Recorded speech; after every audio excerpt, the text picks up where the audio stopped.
positioned correctly for cosmetic appearances. It's important that the primary seal does not become trapped by this auxiliary weather strip. If the molding fails to make good contact with the door header, it may be necessary to refit the door.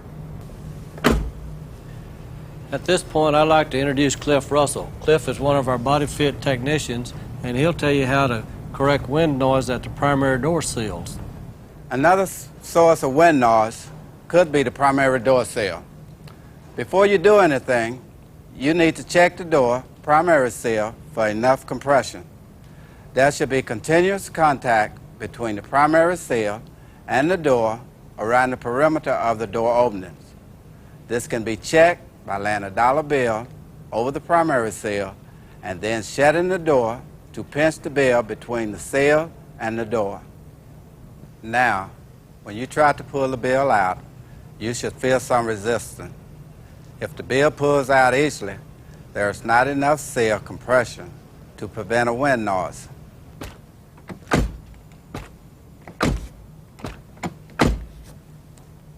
Check 7 or 8 points around the perimeter of each door. All points must pass this test. Also, check to make sure the primary seal is fully seated on the pinch weld flange, especially in the corner of the door openings.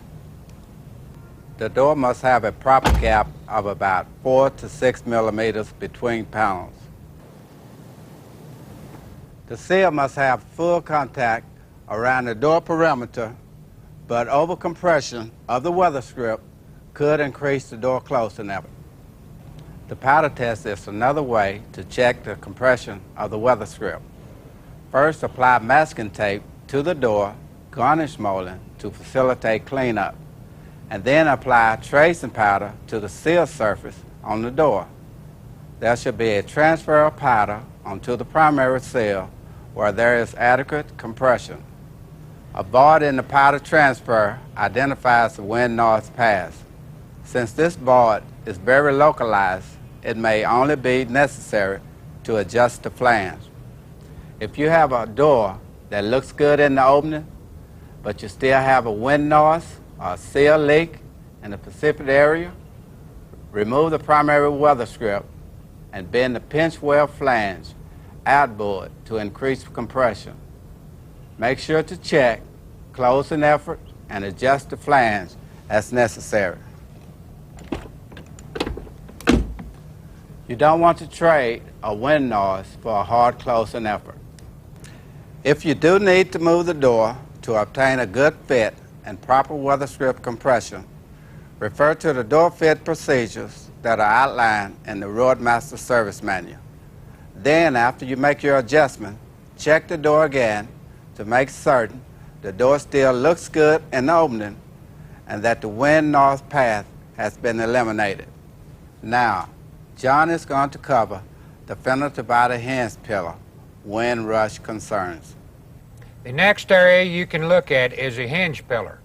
A foam rubber noise deadener is installed between the hinge pillar and the fender to stop wind rush from coming through the inner channel of the fender.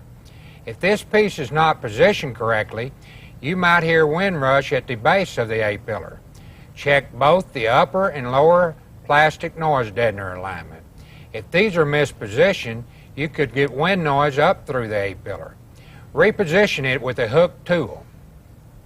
Now let's talk about how to take care of an upper reveal molding to door gap. Look at the fit of the patch and the upper reveal gap fit to the door.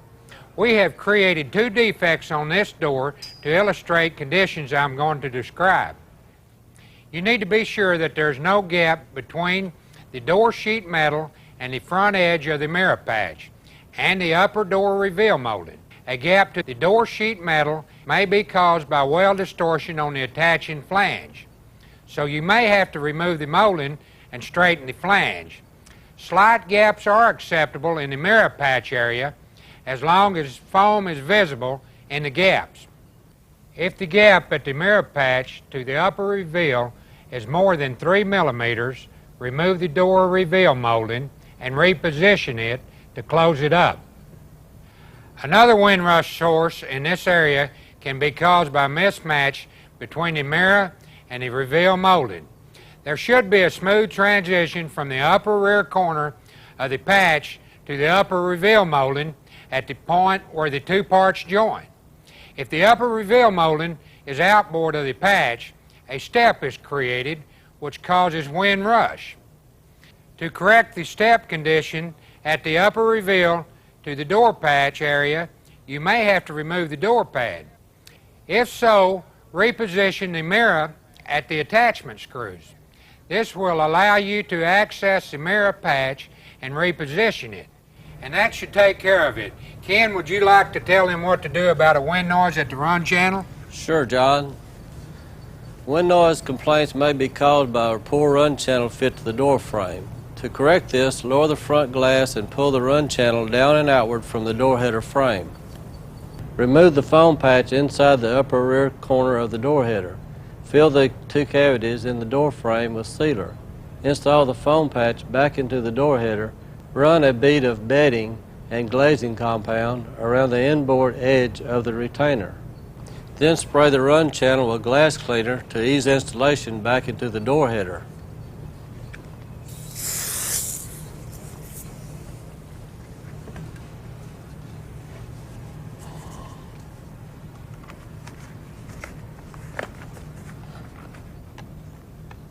Use a plastic trim stick to ensure that it fully seats in place.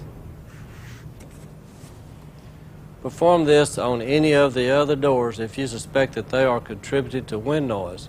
There are only 2 quick items left, so John, how about wrapping it up for us? No problem. This is a real minor thing, but we found that wind rush can occur where the run channel overlaps the fixed glass. Let me show you what I mean. Inspect the fit of the rubber molding here. Pull back the small flap by the fixed glass at the top and load that void with thumb grade sealer. Then reposition the flap. That one was very easy. If there is a complaint about excessive road noise in the rear seat area, remove the air relief valve in the body lock pillar. Looking down inside the cavity, you'll see an open area or a hole at the base. Closing the hole with butyl tape may give a degree of improvement. Reinstall the air relief valve and reevaluate the complaint. Of course, always make sure the door primary seal is good at the rocker panel anytime noise complaints occur. Guys, thanks a lot. It sure is great to get this kind of information from some real pros. We've put a lot of effort in quieting these cars down. We appreciate the opportunity to show you this information.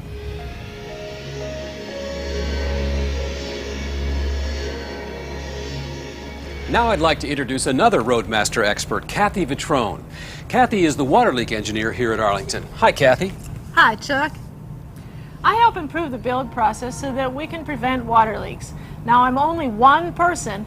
Out there on the floor, there are dozens of dedicated people doing their best to make sure these cars are built right. And frankly, we have made tremendous strides preventing water leaks. We work very hard on this car. We are trying to build a high-quality product, but we also know that sometimes a car needs special attention.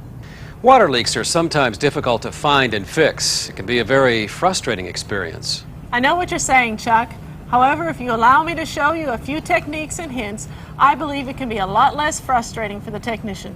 Okay, Kathy, show us some of these techniques. First, let me say that these techniques will apply to any late model Roadmaster.